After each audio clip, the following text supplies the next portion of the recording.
Moin Moin, hallo und herzlich willkommen zu einem neuen Video hier auf meinem Kanal. Und heute gibt es ja eine Runde Shakes and Fidget. Das letzte Dungeon-Video kam ja bei euch sehr, sehr gut an, was ich hier gedreht hatte auf meinen Main. Dort sind wir in die Dungeons hier ein bisschen rein, haben ein bisschen aufgeräumt und ja, haben mal so geschaut, was so geht. Ich habe gestern einen weiteren Dungeon Try gemacht. Zwischendurch mache ich mal, immer wenn ich so ganz kurz AFK am Stream bin oder so, lasse ich immer einen Fight laufen. Und gestern hatte ich das auch getan. Und da war ein sehr guter Try dabei, den ich mir dann im Nachhinein nochmal anschauen musste, weil wir echt sehr viel Leben abgezogen haben. Dabei ja, sind zum Anfang, meine Begleiter haben da nicht so sehr viel gemacht. Und ich habe mich gefragt, okay, wo soll jetzt noch der Schaden herkommen? Weil meine Begleiter waren alle schon weg, war nur noch ich da und ich habe auch gar nichts gemacht, die ersten paar Tries. Was passiert jetzt noch? Und dann ist es passiert, dass ich einen Monster-Crit rausgehauen habe, den ich vorher noch nie so gesehen habe auf meinen Main. Beziehungsweise was auch wahrscheinlich so der höchste Crit-Treffer ist, den ich ja, jemals gesehen habe. Plus der höchste Crit-Treffer, den ich so bisher gemacht habe. Kann sein, natürlich hundertprozentig gibt es da draußen noch Mages, die noch höheren Damage haben, noch mehr Schaden verursachen und noch höhere Crit-Treffer verursachen. Und es kommt natürlich auch immer so ein bisschen an, wo findet der Fight statt? Findet er gegen Mages statt? Das kann schon mal immer nicht so gut sein, weil die Kämpfe sich nicht so lange hinzögern. Findet er gegen Kundschafter statt? Meistens auch nicht. Es gibt noch die Möglichkeit, früher im Dämonenportal oder was weiß ich, irgendwo gegen einen Gegner, der sehr viel einsteckt, ja, möglichst hoch seinen Wutbonus zu stacken, sodass man quasi dann auch möglichst viel Schaden austeilt. Und so war das bei dem Gegner gestern auch gewesen. Wir sind ja hier vor einem Krieger und ich zeige euch den Try gleich. Ein Krieger, der sehr viel Leben hat, nicht sehr viel Damage austeilt und das ist halt eben dann auch passiert. So, das Ding ist, ich habe eine Waffe, die ist momentan nicht mal so richtig gut. Also die ist schon ein bisschen älter. Ich habe hier noch ein Epic rumliegen. Das hat schon wieder 164 Durchschnittsschaden mehr. Und das ist ein Epic und kein Leggy. Plus die Waffe ist auch schon wieder ein bisschen alt. 1128. Ich habe momentan 1138, also 10 mehr. Das heißt, ja, lass das mal gut. Wenn ich jetzt eine neue Waffe finde, 4800, wird es safe sein. Ne? Gehen wir mal, weiß ich nicht, vielleicht von 4850 oder sowas aus. Wenn wir hier 4850 mal 1,5 rechnen, so ermittelt man übrigens für die Leute, die das nicht wissen, die maximale Spanne, die man rechts raus erreichen kann, dann sind wir hier bei 7275 an Schaden, den ich maximal rechts raus erreichen kann. Im Moment gerade so, ne? Und ja, wir haben im Moment, ja, lassen wir mal kurz die Waffe hier wieder anlegen, so, wir haben im Moment 6525. Okay, also wir haben nicht mal die maximale Spanne, plus halt eben auch nicht aktuellen Durchschnittsschaden.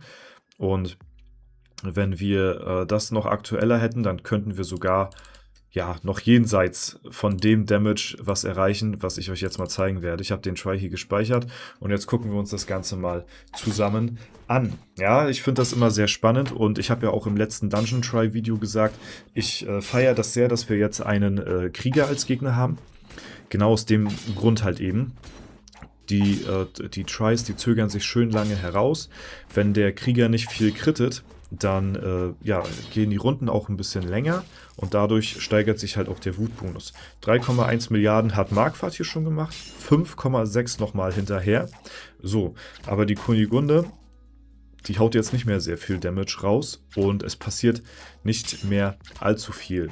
Ja, und da habe ich mir gedacht, okay, also mindestens müssen meine Begleiter den auf die Hälfte runtergeballert haben, damit wir hier ansatzweise eine Chance haben. Das ist nicht passiert, bisschen über die Hälfte, so, ich denke mir so, ja, 2 Nicht-Crits, 3 Nicht-Crits, was soll passieren? Und jetzt, zack, 7,4 Milliarden Schaden in dem letzten Hit, den wir rausgehauen haben. Ob das mein maximaler Crit war, kann ich nicht zu 100% sagen, weil ich natürlich auch viele Tries immer wegskippe, überspringe oder was weiß ich. Und es kommt ganz selten dazu, dass wir uns mal so einen Try anschauen, wo das passiert ist, weil ja, normalerweise guckt man sich immer nur die Tries an gegen die Gegner oder beziehungsweise gegen die Dungeon-Gegner, die man besiegt hat dann in dem Falle. Meistens ist es dann aber eine Komponente aus den Begleitern und einem selbst, was einen dann den Sieg beschert und nicht, dass man so selbst quasi irgendwie 80% oder sowas übernimmt. So, ne? Aber ja, das war wirklich gebündelt, alles in einem Try. Ne? Der Gegner greift mich auch 3-mal an und dadurch habe ich dann maximal wirklich dann auch hier meinen Wutbonus hochgestackt, ne? Und konnte dann halt hier einen schönen Crit raushauen. Also ist jetzt bisher mein höchster, getrackter zumindest, Damage beziehungsweise One-Hit, 7,4 Milliarden, den ich bisher so dokumentiert habe, was ich so mitgekriegt habe. So, ne? Deswegen, ja, ich bin gespannt, was wir hier erreichen werden, wenn wir uns denn einmal eines Tages neu equippen. Auf Stufe 400, Aura 400, will ich mich ja einmal neu equippen, vorher noch nicht. Und bis dahin werden wir die Aura-Stufe natürlich ja, nochmal 100 Stufen alleine durch die Aura hochballern. Plus, wir werden ja bis dahin auch noch ein paar Level machen. Das heißt, wir haben eine Kombination aus Level plus Aura-Stufe. Und ja, sind dann keine Ahnung, bei wie viel Gegenstandsqualität. Und ihr seht ja, dass die Waffe jetzt schon, ja, dass ich da jetzt schon, ja, 160, 170, 180, je nachdem, welche Waffe ich kriege, Durchschnittsschaden mehr habe. Und wenn wir dann eine Waffe kriegen mit richtig guter Rechtsrausspanne. Also ich kann euch sagen, wenn wir hier noch so 1-2 Jährchen oder so, je nachdem wie lange das dauert, 2 Jahre nicht mehr, ich sag mal so vielleicht 1 bis 1,5 Jahre oder so, ich weiß nicht ganz genau, bis wir hier die Aura-Stufe maximiert haben und uns neu equippen. Also ich will nicht sagen, es ist möglich dann schon, aber ich glaube, wir kommen schon sehr nah dran, mal einen Crit-Treffer zu sehen, der 10 Milliarden oder sowas sein wird. Ja, wenn wir bei dem Damage, den wir jetzt schon gesehen haben, mit dem Equipment, was wir jetzt gerade haben, schon 7,4 Milliarden rausgehauen haben, dann bin ich echt gespannt, wo die Reise noch so hingeht und wie viel Damage wir in Zukunft noch so machen werden gegen den ein oder anderen Gegner. Und das ist am Ende des Tages genau das, wofür ich halt den Mage auch feiere, wofür ich ihn liebe, wofür ich ihn auch gewählt habe.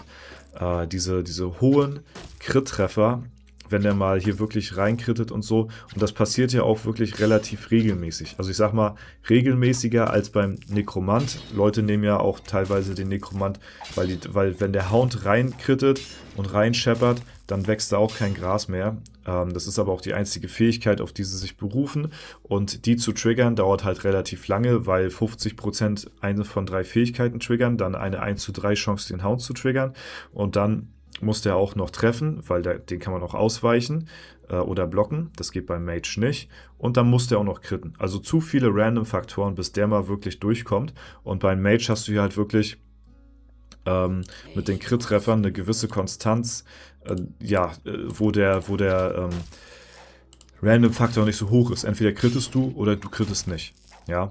Und entweder crittest du mit einer guten Spanne oder halt eben nicht. Ja, und das war's. So. Und bei dem anderen ist es halt eben, da sind zu viele Random-Faktoren. Deswegen der Mage für mich immer noch eine sehr, sehr beliebte Klasse, beziehungsweise so persönlich meine Lieblingsklasse, aber es ist auch nach wie vor immer noch einer der beliebtesten Klassen im ganzen Spiel und ich bin sehr froh, mich damals vor etlichen Jahren für den Mage hier entschieden zu haben. Weil ich habe wirklich sehr, sehr viel Spaß mit dem, auch im Late Game, wenn ich mir hier so die Tries anschaue, gegen die Gegner, wie gesagt, gerade gegen Krieger und sowas. Das macht schon sehr viel Spaß mit der Klasse, ne? Muss ich wirklich so sagen.